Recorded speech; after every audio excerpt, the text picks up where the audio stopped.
Hey friends, on today's video, I'm going to show you how to fix this JoyCon drift on the joystick.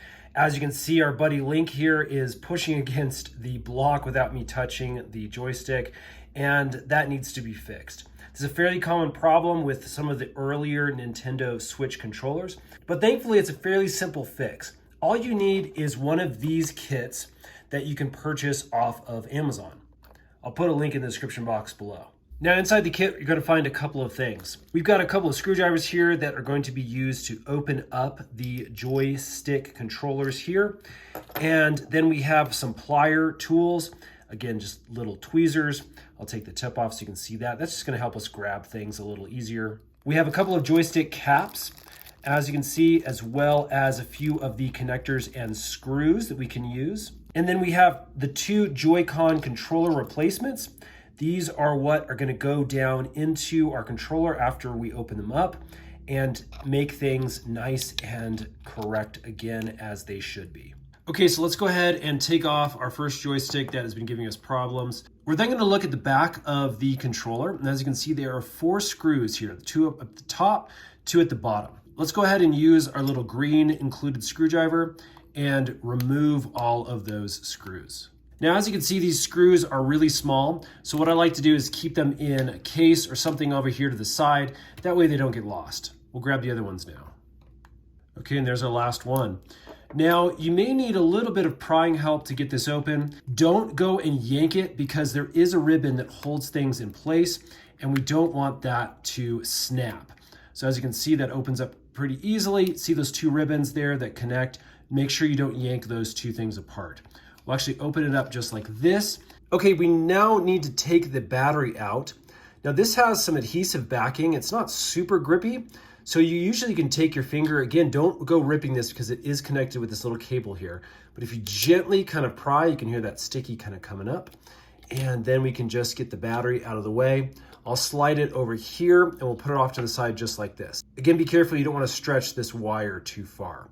All right, that's going to expose a few more screws for us here. There's 4 that are on this little plate here, and then there's a single one down here. We need to get all of those out, and to do that, we're going to use our gold screwdriver. Let's go ahead and start. Now, as you can see, loosening them up will actually drop the screw down in there. Thankfully, this is magnetized, so if you're able to get in there with a screwdriver, usually you can grab the screws using that magnetic piece right there. We'll put these over onto the left side of our little plastic guard. Final screw is over here at the bottom left-hand corner. Okay, and that is going to allow us to remove this plastic piece right here. As you can see, that just slides right up. Again, be very careful. You don't want to go yanking this because it is connected by this little ribbon right here. So we're just going to take this, put this off on the side just like this. And that now reveals the bottom of our joystick, which is located right here. Now there's a couple things going on. One, we have a couple of screws. One screw is underneath this ribbon that's going right here, that guy, and then this screw right here. So both of those will have to be loosened up. This one's going to be a little bit of a troublemaker because as you can see, the ribbon goes right over it. So we'll have to release this ribbon over here, and then obviously we'll have to release this ribbon that's coming out of the bottom of the joystick right here. There's a couple little plastic tabs that need to be flicked into the up position, and then those will slide right out. So let's go ahead and get this pesky ribbon out of the way. If you look over here, you'll see a little gray tab where the ribbon is connected to the board. What I'll do is I'll actually take our little included tweezers here, and I'm just going to flip that little gray bit up into the up position, just like that. You hopefully been able to see that. It's basically the gray tab is now in the up position, and we should be able to slide out the ribbon pretty easily. Again, be very careful. You don't want to rip this ribbon at all. But as you can see, it just slides out nice and easy. And now we have access to that screw that's underneath it. So let's go ahead and use the gold screwdriver again and get that guy out. Next, we're going to go after this screw that's over here on the bottom left. Let's go ahead and get that guy out of there. As you can see, things are already starting to pop out for us. Okay, now this joystick pulls up and out. As you can see, there's a little black kind of sealing ring. Make sure that stays down in the case.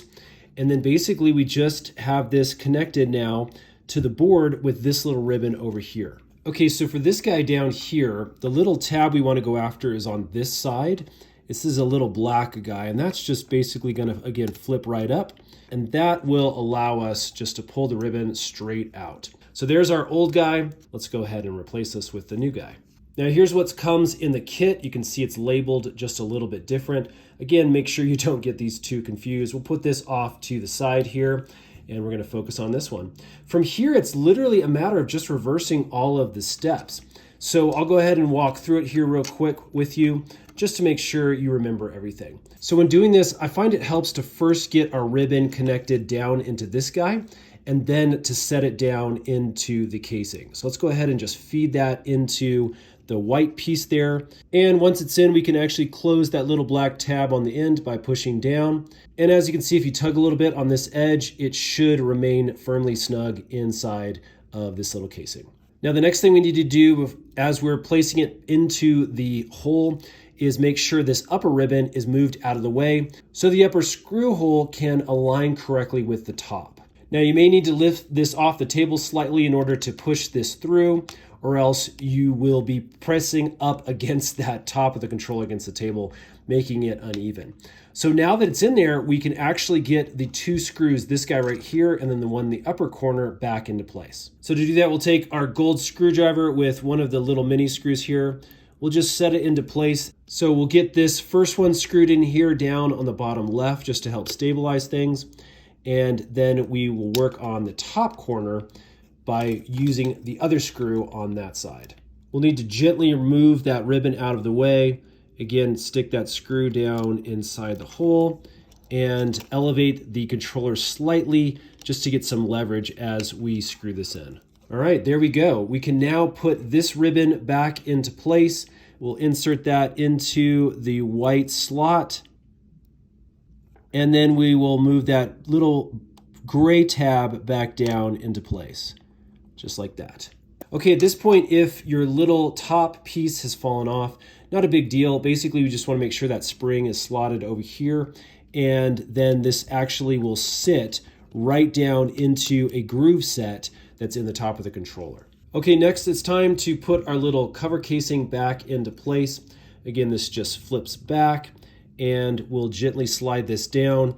As you can see, we've got our little 4 screw holes that we can go down into with our other screws, and then don't forget this little 5th guy over here.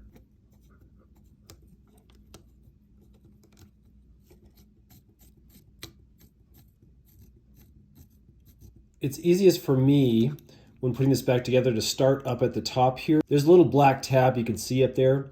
Basically just slot that into the top, then come down here into the bottom. You'll see that slide down into place, and then you can just make sure everything's pressed cleanly together. And we are ready to put our screws back into place. So to do this, we'll take our green screwdriver again, and we'll drop our first screw down into place like that. And then we'll go ahead and tighten it here. And I don't tighten these all the way down snugly just yet. I want to get everything into place first, just to make sure everything's lined up. And then with this final screw, now that everything's nice and snug together, I'll go ahead and tighten that one fully and completely down into place. You don't need to over tighten these as long as they're snug. And then we'll go back around and on a diagonal, just make sure everything is nice and snug and into place. And there we go. All right, and as you can see, with the controller snapped back into place, we now can control Link. He doesn't drift off to the side. All of our buttons look like they are good to go over here. We can press them down if needed. You can see I had a screen capture taken. I have our little select button over here that works. So I think we are good to go. Friends, we hope this has helped. If it has, definitely give the video a thumbs up. And subscribe. We got a bunch more of these Nintendo Switch helpful tutorial videos coming up really soon. Again, if you need this specific joystick kit, check out our link in the description box below. That'll take you to Amazon where you can pick it up for yourself. Thanks so much for watching, and we'll see you again on the next one.